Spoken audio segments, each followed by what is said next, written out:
皆様こんにちは。白い息に冬の訪れを感じる今日この頃、いかがお過ごしでしょうか。ペロと申します。ただいま熊本県上空。そうからは奥に八代市が、手前には天草の上島と下島が見えます。福岡空港へ向かっております。いきなりなのですが、旅行する際になのですが、橋という文字に、皆様、ロマンを感じませんでしょうか。ニコニコ動画や YouTube のバイクで、日本一周する方の動画をよく見るのですが、日本の橋に到達するシーンを見て、いつも一人ニヤニヤしています。私も似たようなことをやりたいなぁ、と思いまして、ちょっと日常の仕事がありまして、日本の東西南北端は、おいそれといけないので、今回は3泊4日で九州の東西南北の端に行ってみたいと思います。細かいレギュレーションは道中説明させていただきたいと思います。だいたい食事か運転しているマイペースな動画ですが最後までご覧いただければ幸いです。どうぞよろしくお願いいたします。無事到着しました。ANA の皆様、定刻かつ安全な運行感謝いたします。レンタカーを借りに行きます。借りました。それでは、この尺を利用して少し、レギュレーションに関して説明を。こちらが九州の地図ですが、どこを橋とするかについて。明確なのは、南端鹿児島県の佐多岬。東端大分県の鶴見岬灯台。この2カ所は現地にも南端、東端と書いている看板や柱があるみたいです。北端に関してですが、明確な公園や展望台がないんですね。なので色々調べた結果、北九州市門司区の立浦コンテナターミナル。こちらを北端とさせていただきます。企業の私有地みたいなので入り口までになるかと思いますが、そして一番難解なのが西端。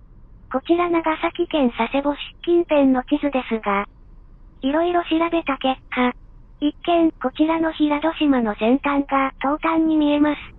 しかしこちらは車で行くと道幅が狭く、危険な上に立ち入り禁止の可能性もあるみたいでして。そこで手前の佐世保市にある神崎花公園。こちらに、日本本土最西端の地と柱が立っているみたいです。ですので、神崎花公園を西端の地、とさせていただきます。ルートは大まかにこんな感じ。時計回りで回っていきます。福岡から北九州。北九州から大分。大分から鹿児島の大隅半島。大隅半島から久留米あたりを経由して佐世保。とりあえず今ビビっていることは、東端からの南端とか宮崎県横断やん。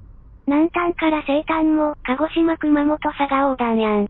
南端の佐多岬って高速道路から離れすぎ W。一つ間違えば事故って GoTo ヘルなので震えています。しかし、口述しますが休憩宿泊地点をどうするかで長期の問題は多少ごまかせるので、この1年半の動画投稿活動で培われた企画力が試される一戦です。そして、不慣れながらこんなシートを作成しました。一つ一つ攻略していきたいと思います。あと基本的に居眠り運転の危険があるのと絵的に生えないので夜は基本移動しません。時間が読めないのでホテルもその日に予約する予定です。安全第一で行き当たりばったりな旅行になると思いますが改めてよろしくお願いいたします。ということで現在、第一の橋へ向かって、福岡インターから北九州市へ向かってる途中です。小倉南インターで高速道路を降りて、モノレール沿いに走って、小倉競馬場を左手に眺めて、上野駅の近所まで来ましたよ。まずは朝ごはんを。久しぶりに、ここのラーメン屋さんに来たかったんですよね。ワンタン麺を注文しました。豚骨の強烈な匂いが食欲そそります。いただきます。まずはスープから。昔と変わらない美味しさ。一言で言うとド豚骨の極み、若干ざらついた食感が感じるほど豚骨。好みが分かれるスープかもですが私は大好きです。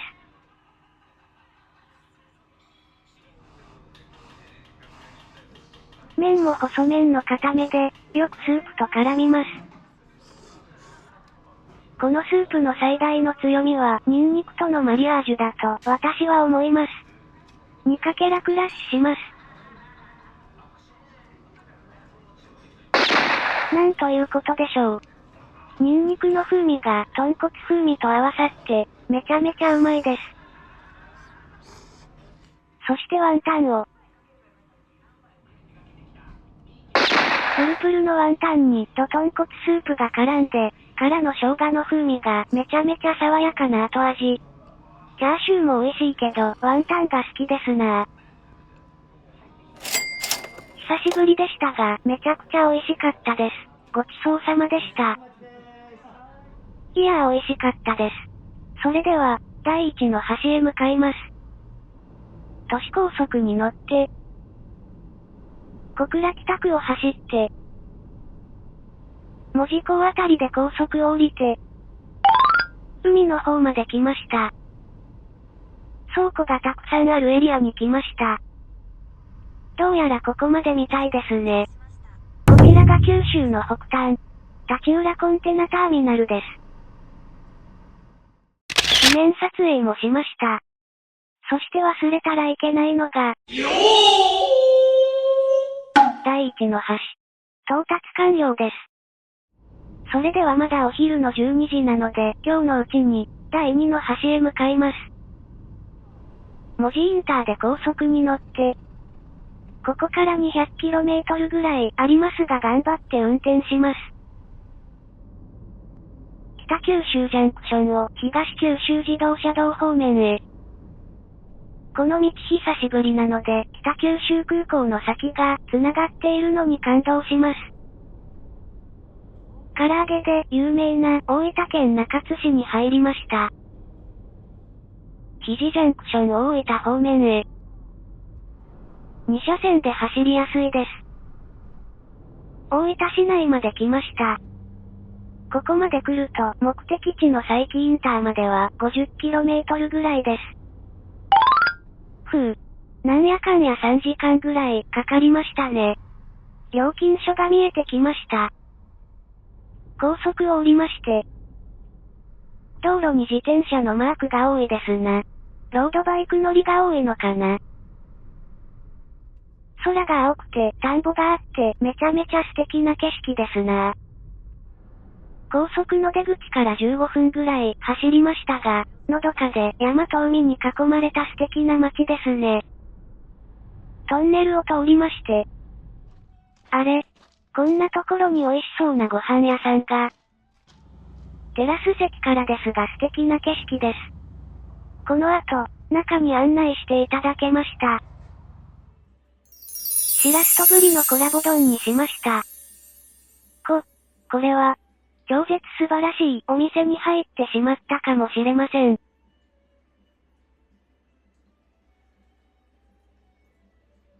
いただきます。まずは生しらすから。なんちゅう新鮮な色なのでしょう。まずはそのまま。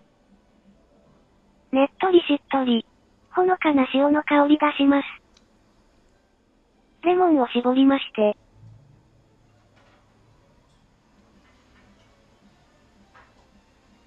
お醤油と混ぜ混ぜして。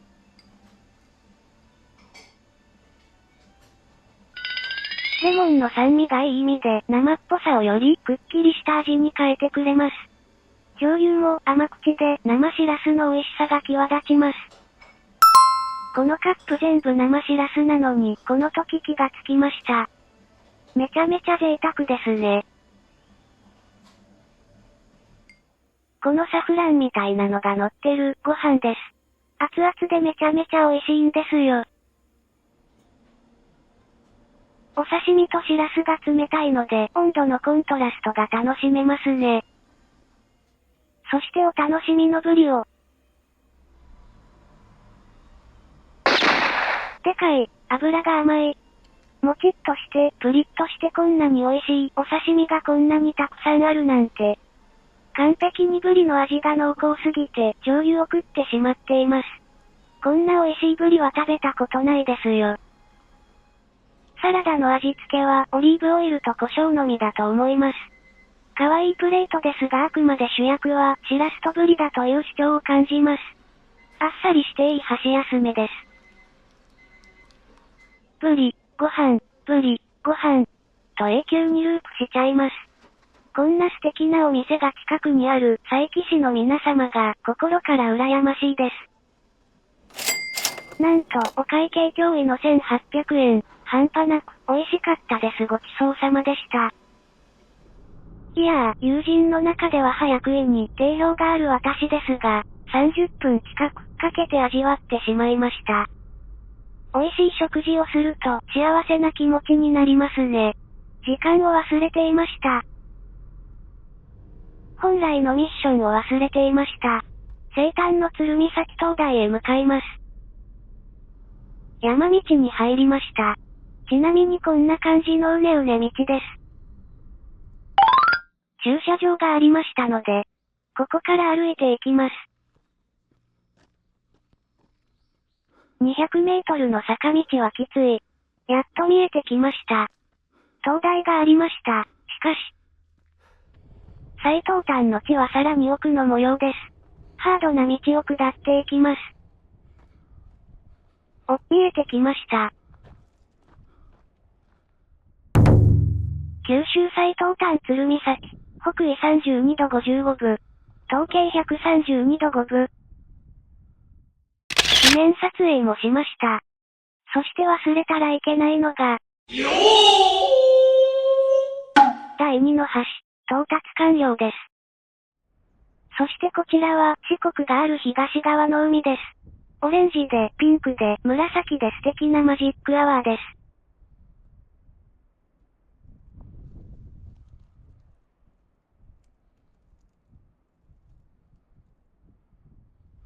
それでは灯台へ戻ります。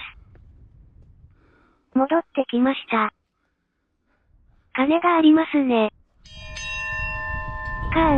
皆様にいいことがありますように。日が沈むのが早いと思ったけど、阿蘇山脈があるので、海ではなくて山に夕日が沈むんですね。それでは駐車場へ戻って、暗くなりそうなので安全に急ぎます。山に沈む夕日も綺麗でいいですな。真っ暗な道を走りまして、高速のインターまで来ました。いやー初めての佐伯市でしたが、ご飯美味しくてのどかで素敵な街でした。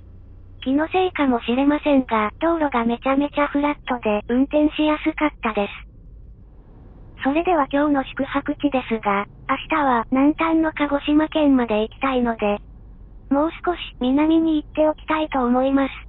延岡インターまでは佐伯インターから無料なので、北川インターで高速道路を降りまして、15分ほど南へ走りますと、見えてきました。ここを、キャンプ地とする？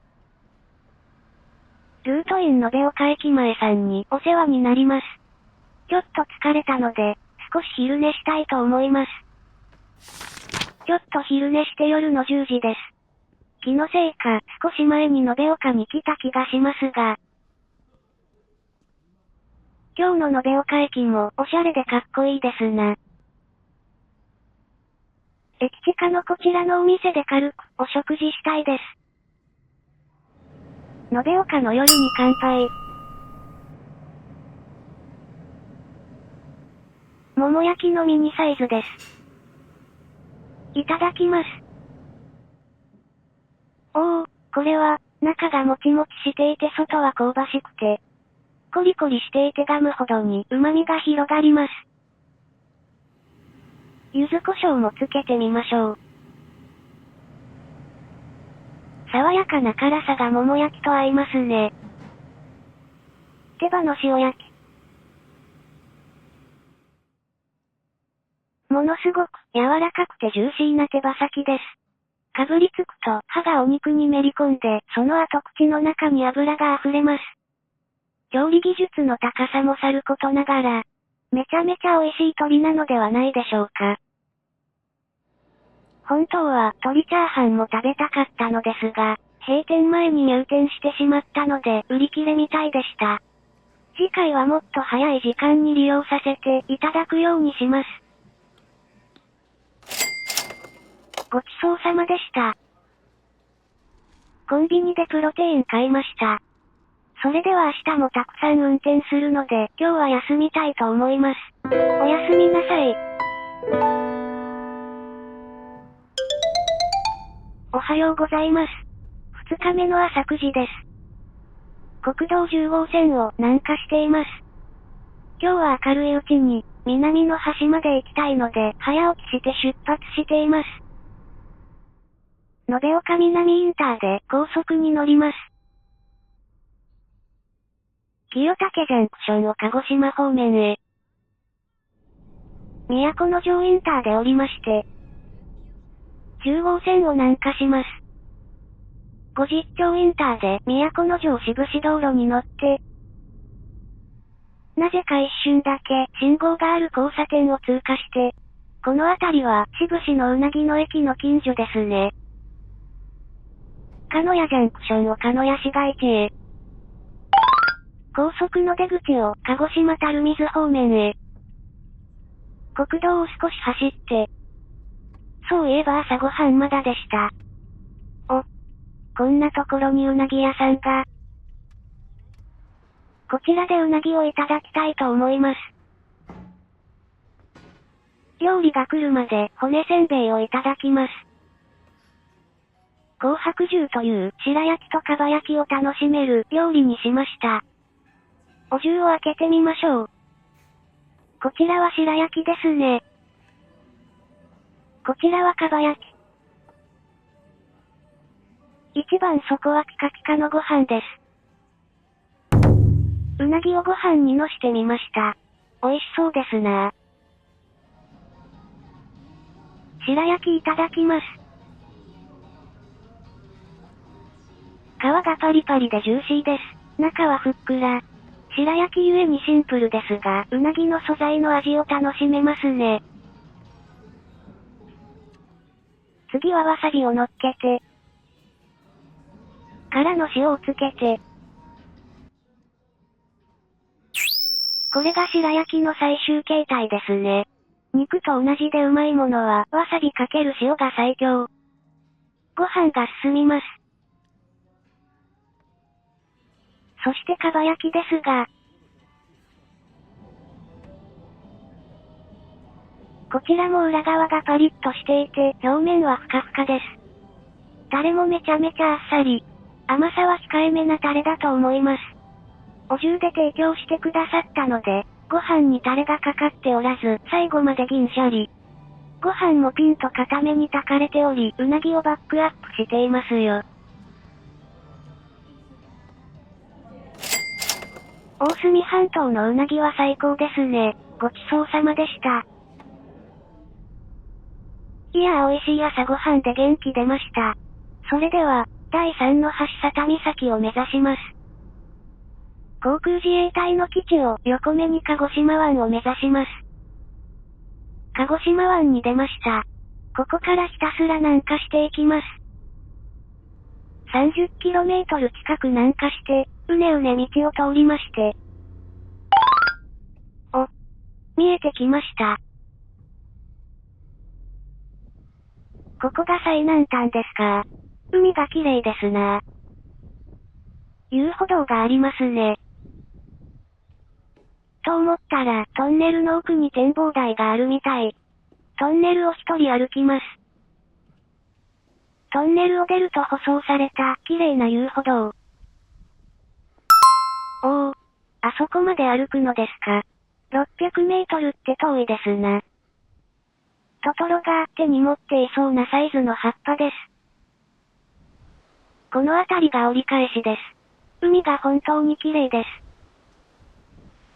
ここからが心臓破りの坂。中山競馬場の直線の坂みたいです。到着しました。九州最南端、第3の橋佐多岬。記念撮影もしました。そして忘れたらいけないのが、第3の橋、到達完了です。展望台の上に乗りました。最南端なので何も見えません。かろうじて右手に薩摩半島が見えます。マンホールに方角と何があるかを書いてくれています。でも今日は見えませんな。もうですね。風がめちゃくちゃ強くて私飛ばされそうです。それでは戻りましょう。トンネルまで戻ってきました。ワンちゃんが可愛いです。それではとりあえず高速道路まで戻りましょうか。肝付町を通過して、鹿屋市まで戻ってきました。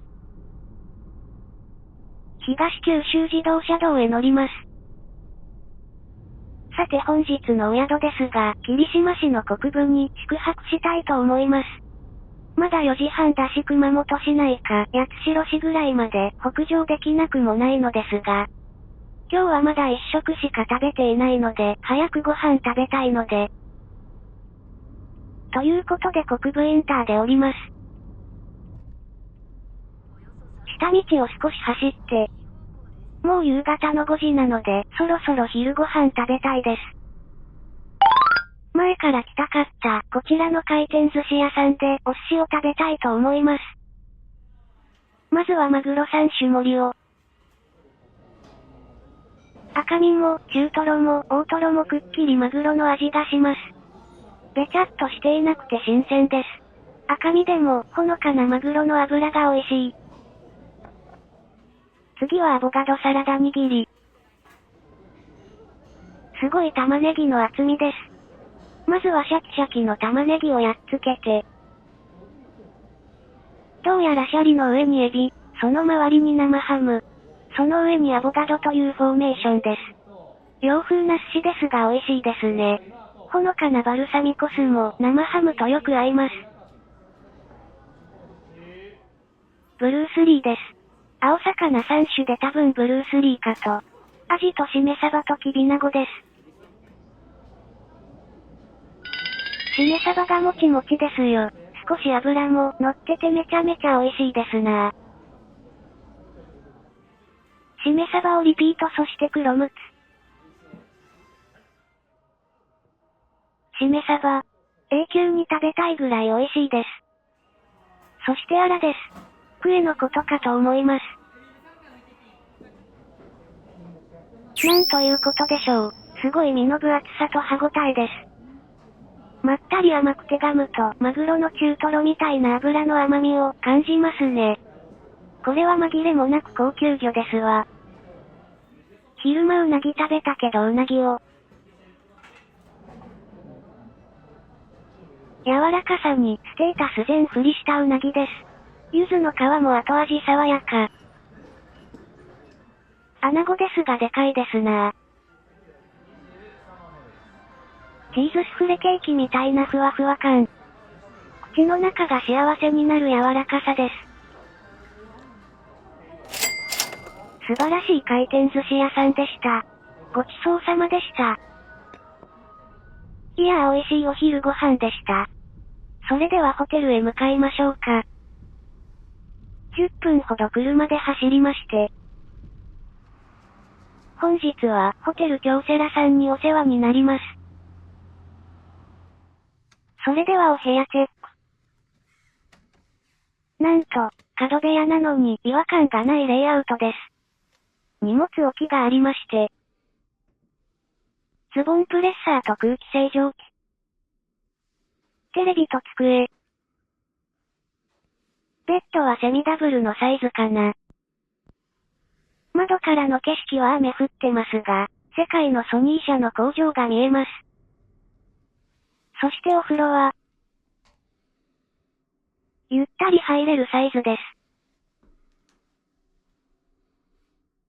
それでは少しお昼寝します。少し寝て夜の7時半です。ホテル近くで晩ご飯食べたいと思います。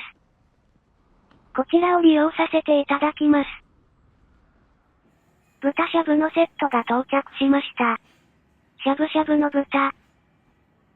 野菜の皆様。豚の角煮と小鉢。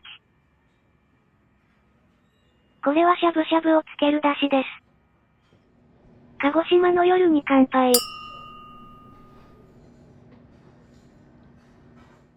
とんかつも到着しました。いただきます。このとんかつですが、ミルフィーユみたいに層になっています。噛むと豚の脂の甘みが口の中に溢れます。パイの実食べた時に次々歯にパイがめり込むように軽く咀嚼するとお肉がめり込んで官能的です。それではお楽しみの豚しゃぶを。美味しそうにできました。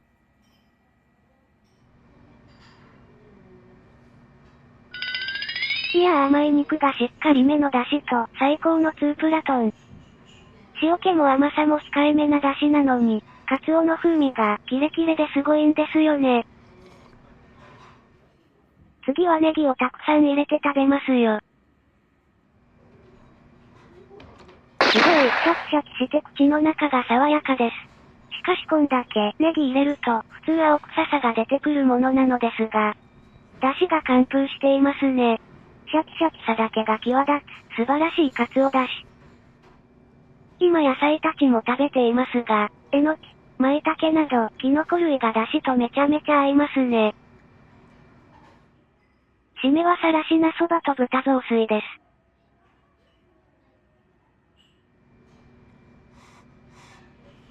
色が白いさらしなそばですが、喉越しが良いそばですなぁ。しっかりしたカツオだしと絡んで何とも言えない食感です。ツルツルして美味しい。ごちそうさまでした。お腹いっぱいだしホテルへ戻りますか。それでは東西南北の端を攻める九州一周旅行ですが長くなりそうなので、この辺りまでを前半とさせていただきます。動画をさっき言った佐多岬の動画へ差し替えさせていただきました。まとめますと2日間で北端、東端、南端を攻略。初日の2枚抜きが効いたのと、高速道路からめちゃめちゃ遠い南端佐多岬を2日目に予定通り行けたのはめちゃめちゃでかいです。3日目は佐賀あたりまで北上する移動日にできそうです。後編の動画も行けるだけ観光地を回って、美味しいものをたくさん食べたいと思います。それでは前編はこの辺りで、秋風がそよぐ九州最南端佐多岬からの景色とともに失礼いたします。いつも最後までご視聴いただき誠にありがとうございます。次回もご覧いただければ幸いです。最後までご視聴いただきありがとうございます。もし動画が面白ければチャンネル登録お願いいたします。